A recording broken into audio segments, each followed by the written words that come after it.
2026 is going to be an awesome year. We got some pretty cool stuff coming up. First off, we got Foundations of Recovery. This is our flagship program. We're starting it in January. This is for anyone, man, woman, or couple who wants to come and reclaim their heart from shame, trauma, and betrayal. We start off with an education on all sorts of principles, give you the common language. We feed you from a fire hose in terms of all things recovery. It is such a great start to recovery. And we get at the roots of things, Tyler. This isn't like any other program. Like, this is our healing journey in process, and Foundations is where we begin. If you look at the value that you're getting there to kick off a good recovery with all of the right education, all of the right language, and a team to get you started while also being directed by Brannon and myself through the whole process, what a deal. So if you're interested, if you're struggling, if you've been wanting to do something for a long time, jump into this. This only comes around every so often, and we would love to have you there.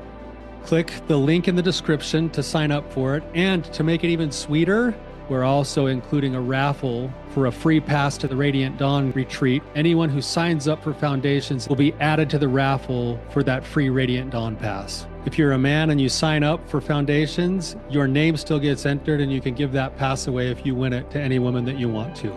So what you're saying, Tyler, is if you sign up and participate in Foundations, you could possibly go to Radiant Dawn for free? That's exactly what I'm saying, which is crazy because Foundations by itself is already an insane value. Man, I sound so salesy. But it actually is awesome. So come to Foundations. And even if you don't come to Foundations, sign up for Radiant Dawn. It's beyond therapy, the best healing experiences that you can have. Click the link below and come join us. How do I change unhealthy family patterns?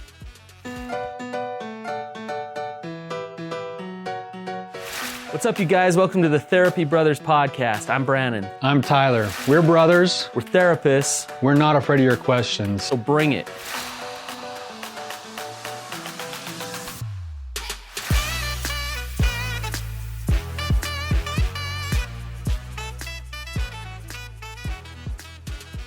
That's a great question coming from my brother. But before we answer that question, quick review here. It says, your podcast has helped me so much, and I've never found such useful content elsewhere. I found your resources to be far more helpful than one-to-one counseling. Thank you so much for all the effort. So that's great. This is not counseling. This is not therapy. This is a podcast. So take it for what it's worth. If it's as helpful as therapy, then awesome. That's great. Thank you for the review. We need more reviews, you guys. Please go to iTunes, leave us a review. It's really, really helpful for us, and we'd really appreciate it. Yeah, Brannon, it's pretty cool. Like you were just saying, I think we're fairly new at starting this thing, and every week we've had numbers grow in terms of the number of downloads, and so we know that we're starting to reach a few people. But one of the best ways that we're able to reach more people is really through the feedback that we get from you who are already listening. And so thank you to those who have. And if you're getting some value out of this, one of the best ways that you can support us and support other people getting the information is by leaving us a review. Yeah. All right. You got the question? Got the question. It's a long one. So buckle up. All right. Okay. It says, how can I heal the wounds inflicted by my father? When I was around 11 years old, I caught my dad looking at pornography. At the same time, I was in the beginning stages of pornography use. In my young mind, I looked at this as an opportunity to come clean to him about my struggles, because I now knew that he struggled too. When I confronted him about it, he denied everything. When I kept pressing, he eventually admitted to me that he had been looking at it and that it was wrong and that he wouldn't do it again. He also told me not to tell my mom. He said that there are some things that we need to just take care of ourselves so we don't hurt her. Over the course of many years, I just kept diving deeper and deeper into my own pornography addiction. I'm finally in recovery, and I'm working my way through all the shame and bad habits. One of which is immediately looking for ways to hide things from my wife, which I believe was taught to me by my dad. I recognize that there are some things that are not my fault, but are still my responsibility. I feel like it's my responsibility to forgive my father for putting me in the middle of him and my mom, and to carry his secret for over a decade. But it's very difficult. I actually did an intake with Brannon about a year ago, and he advised me to talk to my dad about it and set boundaries. I told him that he needs to talk to my mom, or I would, because I can't carry the secret anymore. He talked to her, and we have begun the process of healing. But I still struggle with opening up, being up to him about anything. I can tell that he's trying, and that it's hard for him to see me not be so open with him. I know that he just wants to be a good dad. I feel like he is a good dad, but I don't know what the steps are to healing the relationship. It just feels awkward all the time. Do you have any advice or guidance on what I can do as a child who is wounded to heal the relationship? I would be very grateful. Thank you. It's a great question. It's a really good question, man. yeah. There's a lot of stuff that we could crack into it just in this question. It kind of depends on what vein you want to go down. Well, before we answer the question, I just want to say I do know who this is. I remember you, and beautiful family, wife, amazing wife. You got a lot to fight for, and this guy is a guy who is trying to be a resilient man, and not a man who is trying to repeat patterns of behavior in his life. He's trying to rise above, not to say that his dad is bad, but he's trying to rise above what was taught to him as a child. And I just applaud him. He's just a good man. So thank you for the question. There's a lot to unpack there. And me and Tyler would just take one piece at a time. So where I'd like to kind of examine, Tyler, is generational patterns of trauma and unhealthiness, basically. It is amazing how we become our parents, and we automatically start to repeat very similar patterns of unhealthy behavior. And when I mostly do intakes now, Tyler, and people tell me about their parents and their grandparents, and I'm like, and they come in, they're like, why am I the way I am? It's like, well, do you see where you come from? You're just repeating it. It's just automatic for you. Do you see that too?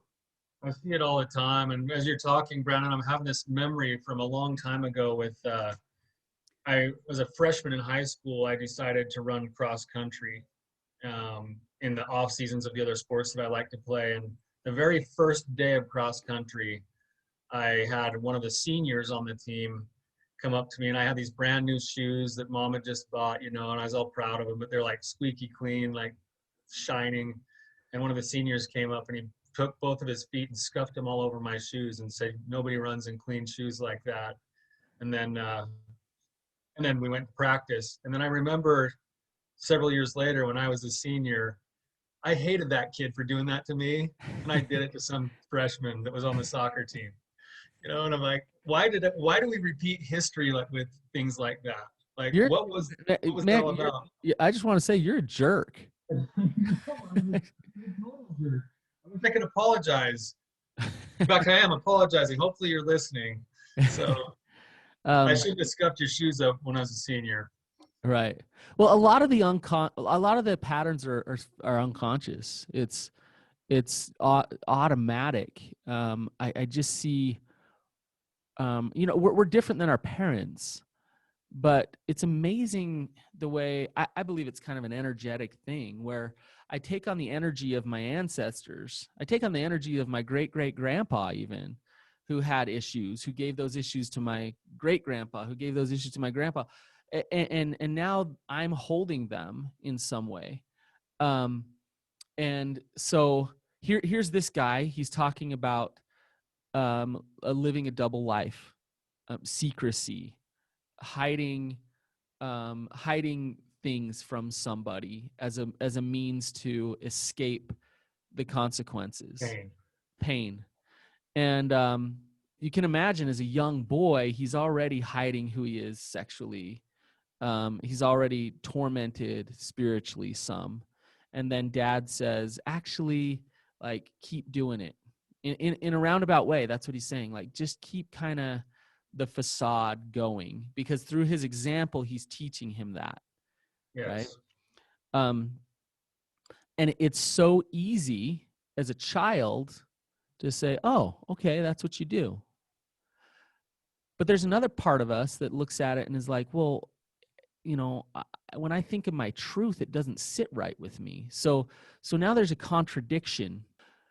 Yeah, so there's a contradiction between what we know is actual truth and living in our truth and feeling peace, and what we're being taught by our parents. And a lot of times we go with what our parents teach us, because that's all we know to do, although it doesn't feel healthy and it doesn't feel right.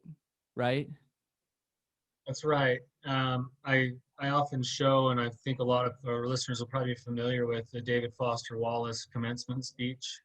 This is water, and the little story that he tells at the beginning, where there's two young fish sitting talking to each other, and this older fish swims by and looks at him and says, "Hey fellas, how's the water?" and then swims on. And one of the younger fish looks at the other one and says, "What the hell is water?" Yeah. And in a lot of ways, that's sort of what happens to us with some of these, like, we call them agreements for life, that they're almost instilled in us at in a way that we don't actually become aware that they were optional. Yes. They just feel like truth. They just feel like, oh, that's the way we live. That's the way we do things. That's just how it is. Yes. And So so then when you get into where you're saying your truth, there's this inner story that still says, no, that doesn't feel right to like hide something from mom, even though I guess that's what boys do to protect women sometimes. right.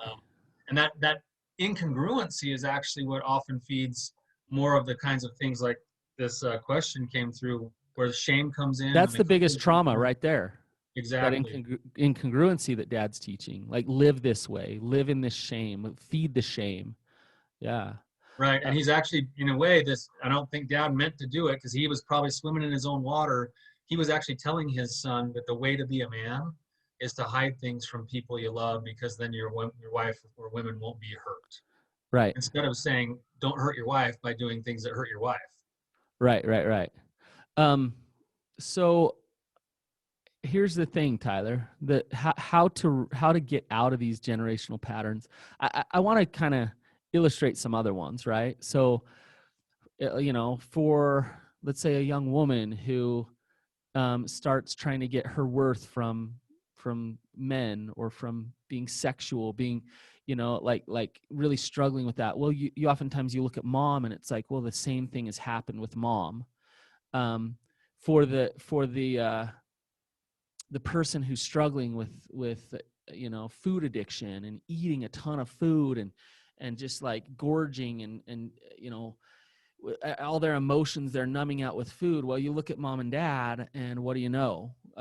You'll find that there oftentimes. So these are just some examples. This example of this guy and the pornography and hiding things from a spouse, that's one example. But you can look at a lot of problems, even anxiety. You'll look at anxiety. Mom, dad haven't modeled on how to cope with life. And so they have a lot of anxiety and they live in anxiety and fear. Well, they pass that down to their kids. This is what you do. You don't know. I don't know how to teach you how to cope. So you're not going to cope, and then you're going to have anxiety. The first step to break generational patterns is you need to want to. You got to look at the consequences of your life, the outcomes that you're getting, and ask yourself, is this what I want? And two, do I believe that I can get something different? Is there hope that I can actually change, or am I just my dad? So it's a desire to change and a belief that you can. That's where you start. Would you agree with that, Tyler? Yes, I think the first step often is actually, and it's sometimes brought to us because we can't see it, is to actually see that there's something that needs changing. And then we have to want to change it. But So sometimes that's thrown in your face. Sometimes that's a wife walking away. It's you might be suicidal. You might be to a breaking point where it's like, something's got to give. I would say Something has to shift. I would say that more often than not, for most of my clients and probably in my own life, the biggest shifts that have brought the awareness have been emotionally or physically violent moments that bring that right up to your face and go, oh wow, I didn't realize that I was just operating this way as a way of being, and now Yes. I have a chance to go, wow, I've been making this choice for so long, and I think it's like, maybe a couple other examples as you were talking, Brannon. Think about this for all of those listeners who have children. How many of you have said to yourself, I'm never going to do what my parents did? And within the last 3 months, you caught yourself doing what your parents did. Right. You know, Right. whether it was being physically violent or saying something shameful or even repeating the exact same phrases that you heard from your parents that you just always hated as a kid. Um, those things are there, but unless they're brought up, which is often through something really painful, we don't get a chance to see them. But then after we see them, I totally agree with you, Brad, and that's kind of where we have to go. It's have to say, okay, now that I know there's a problem, do I even want to consider changing that? And in order to do that, we have to look at the consequences. We can no longer be in denial that there is a consequence Right. for our choice to live those ways. Right. That's so now, we're big on not being a victim in life, right? Like, so now if you look at this and you look at the consequences, you start to believe, you know what, I don't want those consequences. Then you can shift, you can change, but oftentimes people still don't. Tyler, the consequences are there. They're aware of them. Why is that? That's a really good question. I look at like some of our friends who struggle with things, excuse me, struggle with things like, say, like type 2 diabetes that is 100%, you know, solvable, fixable. And all it would take is just the right kind of lifestyle changes. And instead, we have people who are literally dying young, way too young, because they know they should do better, but they don't. And what I think I see happens a lot of the time here is that it's that third part you talked about, the hope. It's number one is it actually possible? Number one, a lot of people don't believe it's possible, and part of the reason why they don't believe it's possible is because they're listening to and believing a narrative and a story about themselves and their lives that is actually false, but it feels true to them. That Well, in some way, Tyler, go there's ahead. a whole system around that person. There's a whole family system reinforcing thoughts and beliefs that lead them to those outcomes. So there's not a system that reinforces the opposite. So, it's like let me use my food addiction example. If like you're in a family where food equals fun and food equals holidays and food equals everything, then all of a That's sudden you're the like, Patrick's. yeah, I know. All of a sudden I'm like, hey, I want to change this pattern in my life. I want to be resilient. I don't want to repeat the patterns that have been given to me. I'm still in the system. So all these inputs are still saying, no, no, no, no, no. Like this is who we are and this is what we do.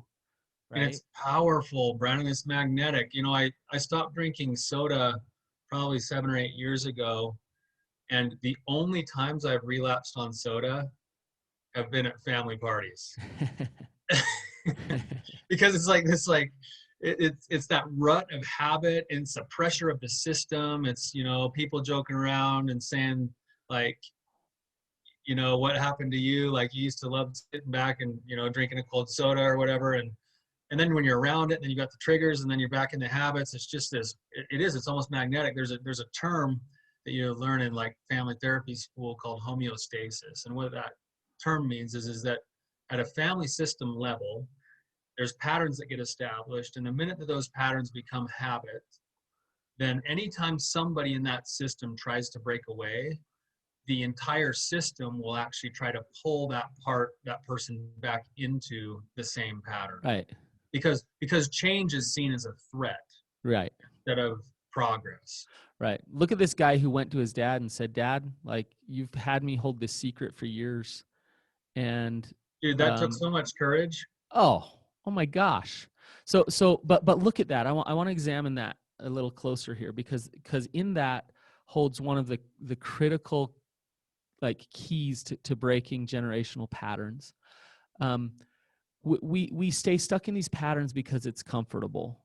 And so it's easier for somebody to stay in the system and be part of the system, and to live that way. Even if let's say a pattern that's been passed down to me is I'm unlovable. Like I believe that I'm unlovable. I'm not loved. I'm not loved. It's more comfortable for me to believe that I'm not lovable than to show up as a lovable person. Yes. Isn't that crazy?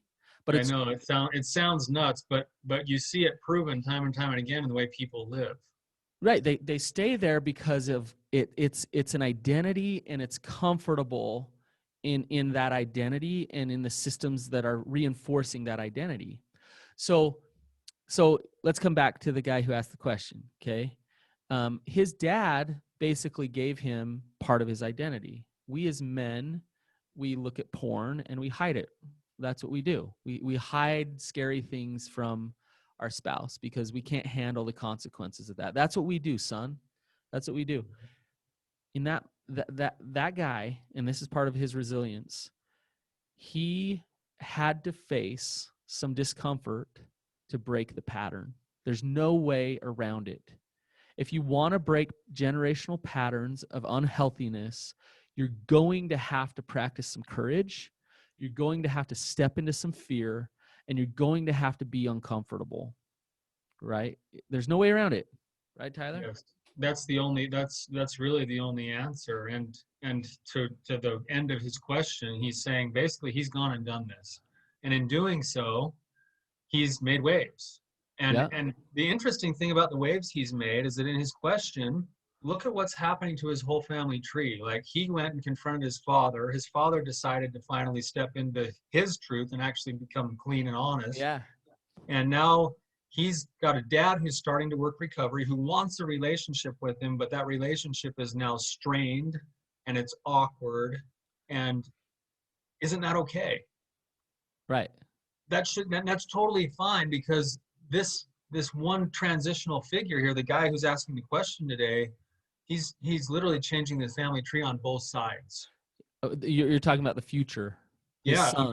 I'm talking about the future and his His sons, and I'm talking about sons. the fact that he opened up by being courageous. He opened up an invitation to his own father to confront the very same patterns that he's trying to overcome himself. Yes. And so I think part of the answer to his question is to continue to do the things he's already been doing, which is to be honest and transparent with his father and to let him know, hey, I see you as a good dad and I want a relationship with you. And at the same time, this is awkward because I'm struggling with some things. I have, and I don't know if he didn't put these in his questions, but I would bet he feels some of these things, that he feels some tinge of anger for having been taught those things. And he feels some little bit of struggle and sadness and grief over having been taught those things, And which are, probably deep guilt and shame when he steps into some of those patterns of behavior that he's been taught. He knows he's been resilient. He knows he's confronted his dad, but then when he does that very thing, it might be that much more shameful for him because he doesn't want to be his dad, right?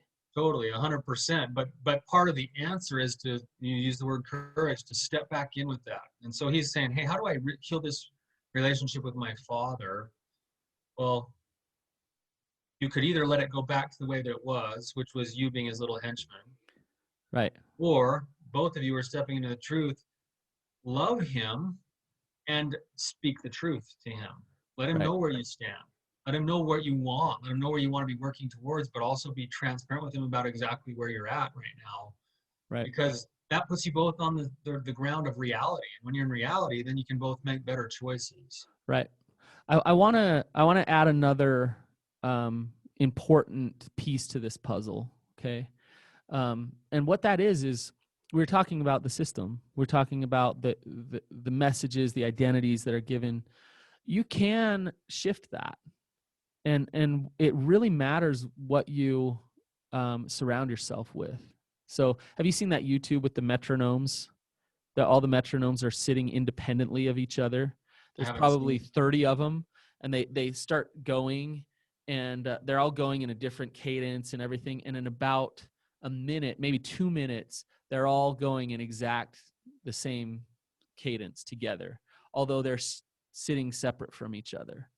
It's a look, YouTube it. It's a real I'm thing. going to check it out. You're making me think of something else, Brannon, that goes along with this. When I was being trained in mindfulness, when I was working for the drug courts, my boss came into our program development meeting with 25 therapists, and he made us do this collective meditation. And what it was is we were supposed to basically sit in a certain kind of position, and then we were just supposed to repeat at our own pace, at our own frequency, at our own, loudness, just the word Om. And people started off at all different places, but within just a couple of minutes, the entire room was in the same tone, doing the same thing. And there was just like, I know this sounds pretty cheesy to some of our listeners, but there was like this really powerful feeling of collective unity, and it had all kind of just lined itself into literally the same frequency. Yep. I have a friend who's a good friend of mine, and he was raised by a drug addict mom and a dad who was not present in his life. And he endured all kinds of horrible stuff as a child. And I know his older brother, and his older brother has, in a lot of ways, turned into his mom and dad. My friend, on the other hand, latched on. He noticed a family in the neighborhood who was just thriving, a good family, just a solid structure of family, and he latched onto them, and he just hung out at their house as much as he could. He just hung out there. He just was there. What do you know? This guy now has a wife. He has 3 kids. He has a solid job.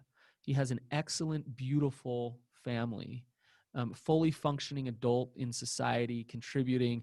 Like he's a good man. I believe the most critical piece to that puzzle was the input that he had of love and mentorship from something outside of the system that he was given. Right. Well, and I think this is a key element of what you're talking about, is that he had to make, whether it was conscious or subconscious, and maybe it was just survival in his case, but he had to make choice to put himself in a different scenario. And he's very boundaried now with his mom, his biological mom. He's boundaried with her, and it's uncomfortable, but he has to be. And that, so he faces that discomfort of cutting away and letting go of his family, and in a lot of ways has a very different relationship with them. He faces that discomfort and doesn't repeat those patterns of behavior. That is resiliency. That's 100%. What we're talking about today. 100%. Someone that Brannon, that's very close to me, had a similar life where there was some real wounding that went on in his early years, and he ended up in a lot of different places. You name the addiction, he's had it. I wouldn't be surprised if there's illegitimate kids all over the country. Like, it was just, his life was out of control, and he got to the point of being completely 100% suicidal because he knew deep inside what he was doing was wrong, but he couldn't seem to get himself stuck out of it. And in a lot of ways, he was going the same way as, the generations before him. And he hit this sort of moment where he paused and he said, my life is really like a dumpster fire right now. If I were to look around and look at the people in my life that mean the most and doing the best and seem to be the happiest, who would they be? And he made a list of basically 3 families, and then he spent the majority of his time interacting with those 3 families. And in doing so, he turned, he changed. He placed himself, he basically was that dissonant note in the wrong song, and he put himself into the song, and eventually he was able to get his frequency to come and line up with the place where he wanted to be going. And that's an important thing to think about here when we're trying to make these changes and break away from these patterns, is we have to look around and say, it's not good enough just to stop something. We have to find the frequency that we really want to resonate in the way that we're playing the music of our own life. And then we have to go put ourselves in a place where that music gets played. Yes. Until we line ourselves up with it. And it's really uncomfortable to do that sometimes. Yeah. I'm telling all sorts of stories today, but I'm thinking about like when I was a freshman in high school again. This is after I had my shoes scuffed. Um, I had there's a basketball clinic at school, and they had two age groups. They had an age group for the juniors and seniors, and they had an age group for the freshmen and sophomores. And for some reason, Dad decided we signed up, and Dad decided to put me in the age group for juniors and seniors. And I was just this scrawny, like 120-pound freshman. And I went the first day, and I just got worked. Like the coach was looking at me like, "Hey, you're in the wrong place," like, and so I went home crying, and I wasn't very excited, and I kind of wanted to quit. And Dad said, "No, you can stay there. You're gonna be fine. You stay there." And it sucked. That whole clinic sucked. I hated it, and I was terrible. But what it did do is it kind of pulled me up in some ways to a higher level than I would have been operating if I would have just been in other same place that I'd always been. Is this an attempt just to toot your own horn a little bit? Because if it is, I'm gonna barf all over my computer. So right it's here. funny. It's funny. I was trying to illustrate a point, but yes, Brannon, like Rihanna and my wife, she often claims that I have Asperger's disease, but not because I'm like on the autistic spectrum, but just because I act like an ass all the time. So, so maybe that's what's happening right here. That wasn't intended, but No, I'm just kidding. Your point is taken though, which is, you were put in a situation that, but you had an opportunity to crumble, or you had an opportunity to take on that challenge and start to soak that in and start to work harder and shift out of what you were. you have to be willing to be uncomfortable for a while and accept that that's going to be the choice you're making. Yes. I'm taught that I'm one way in my life. This is what a Patrick is, or this is what a whoever is, whatever your last name is. Then all of a sudden you put in a different situation. It's uncomfortable to say, maybe I'm going to be another way in my life. And maybe I'm going to believe that I can be different. I think, Tyler, here's the things. I kind of want to sum up some of the things we've talked about. So first, like, really take a look at the consequences of your life and ask what you want. Second, become aware of what the unhealthy patterns behavior are. So become conscious of that. Third, be willing to step into some discomfort and practice some courage. Fourth, surround yourself with inputs that are different than what you've been around, so you can shift those beliefs and experience it, feel it, shift it. And I would add another one in there, which is education. Educate yourself about what is different, what is healthy. That's why therapy can be so helpful. In therapy, I say all the time, when your family of origin starts driving you crazy, then you're getting healthy. Right? So when you're educated about something different, other possibilities, you see other ways of doing things, it's like, I'm educated now. And you're surrounding yourself around people who are doing things different and creating things different, then you're going to step into creating different. You're going to believe that you can. So this guy in his family, I want to come back to the guy who asked the question. In his family, dad is modeling unhealthy behaviors. He's getting educated. He's stepping into discomfort. He's talking openly about what he's doing. He's meeting with me, maybe he's attending groups or being surrounded by other people who are trying to break patterns. In a lot of ways, I hate to tell him this, you are doing the right things. This is a process. And you've already taken the big steps, the hard steps, to shift out of this unhealthy pattern in your family. So continue, like Tyler said, continue to do what you're doing.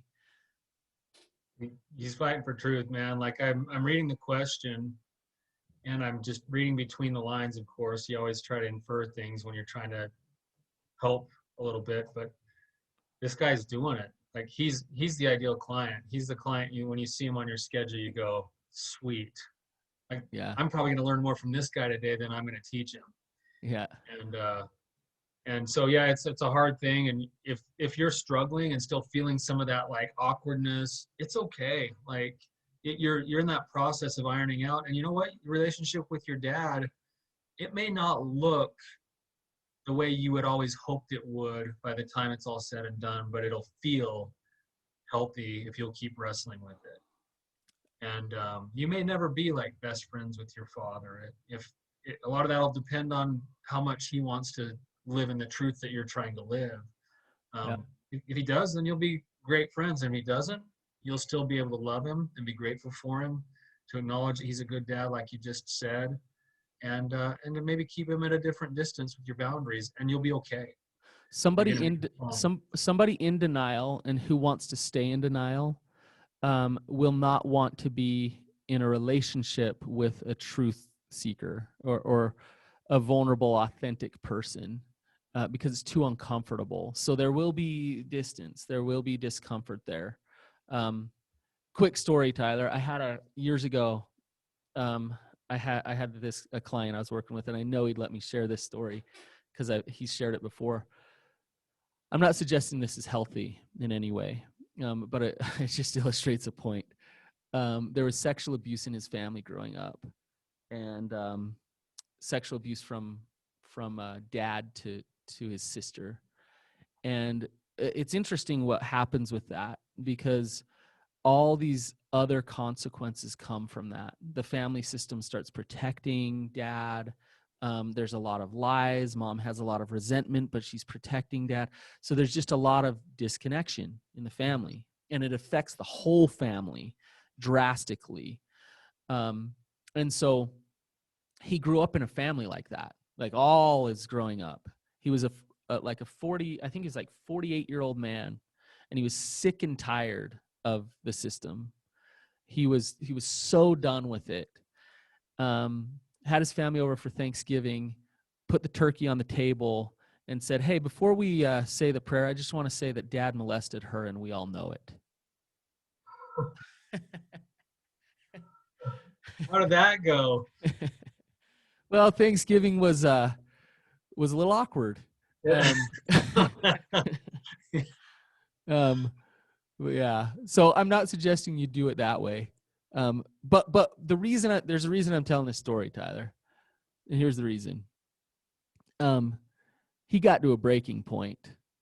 He was sick and tired of the patterns, and he handled it probably wrong, in that way. But he was courageous enough to be like, enough is enough. Change needs to happen. We are done with this, right? So I think every person, every single person, you, Tyler, me, goes through this thing where you grow up and you think mom and dad got it all figured out. And then you start to become an adult and you realize, oh, mom and dad don't have it all figured out. So then what does that mean for me? Like, how do I show up in my truths? And there's almost a grieving process of like, oh, mom and dad weren't like the perfectly safe, perfect people. They're humans. They're humans with flaws and imperfections that have affected me in an unhealthy way. They're just trying to figure things out. You're doing that to your daughters, and I'm doing that to my kids. Everyone hates that thought, but we have to look both directions. And the truth is that no matter what we do, we're going to do the best we can, and we're going to mess some stuff up, and our kids are going to do the same things. But I hope, Tyler, that my kids will grow up, and what I don't hope is that they grow up and they think, oh, dad, he was a therapist. He had it all figured out. He's amazing. He's just the best. I hope they think I'm the best. I hope they love me and all that. Of course. But I hope they also realize my dad didn't have it all figured out. My dad was imperfect. My dad made mistakes. And I need to reconcile some of that stuff inside of me. I need to self-reflect, because I want my kids to be a lot better off than I am. And if that takes them seeing all of my blemishes and all of my mistakes, then please do that. I ask my kids to do that. I hope they end up in therapy, in a proactive way, to be like, yeah, let's search this out. Let's figure this out, because I want to be a healthy human being. Right? Do you see what I'm saying? Yeah, that's beautiful, Brannon. And I think it takes, in order to get there, it takes a lot of shame resiliency to be able to say that, especially being loaded with the idea of parents. But it's true. One of the beautiful things about is that you get in the mix and then adding in other family members, you get married or something, and all of a sudden you start to see patterns that you didn't even realize were there. Oh, you're when you get married, it's like, or the reflector's like, whoa, Like, whoa, we're this I, unhealthy? What? I just can see the water now, basically. Yeah, dang it. It's like, shoot, man, I kind of want to stay in denial over this now. Yeah, dang it. And in some ways it's really painful, and in other ways it's a real blessing. And hopefully we do that with our kids, and we turn around and, I don't ever want my kids to think that I was perfect. I don't, because I know I'm not. And if they think that, I'm harming them. Yeah. I do want them to know that I'm doing my best. But what you don't want them to do is to repeat the unhealthy patterns of behavior that you have. Right. I don't want my kids to do that. Right. Right. And I hope that, and I know that the day's coming. It's unavoidable. The day's coming where one or both or all of my daughters are going to come to me and say, hey, Dad, like, the way you did this sucked and it really hurt. Or the way you're doing it now. Like, yeah, I'm going to have a boundary with you right now that it's not cool what you're doing here. Right. And I hope that I'll be in the position where I can meet that with curiosity and say, okay, let me look at that, instead of go, that's just the way it is. Right. Which this guy's dad was somewhere in between. Yeah. It sounds like his dad is moving in the direction of saying, hey, I want to grow. He wasn't total denial. Yeah. Or anger at him. Yeah. Yeah. I kind of picture his dad being like the movie Warrior, which is one of my favorite movies. That father who had done so much damage being an alcoholic and not available for his kids, and all of a sudden he wants to be involved with his adult boys and their families, and they don't want him in there anymore. And like, he kept coming and he kept saying, I want to be involved, and I want to be there, and I want to support you, and I want to love you. And he made the shift. And it sounds to me like our caller's question, today, his dad is in that same boat too. And so I'd say to his dad, if he's listening, stay the course too. Like, things are going to change. You guys are both in the process of change, and it's going in the right direction. And you can support each other through it. So absolutely. All right, you guys, if you like this episode, if you got something good out of it, if you're changing patterns in your family, then share this with your brothers and sisters and your mom and dad. And thanks for listening, you guys, and have a great day. See ya.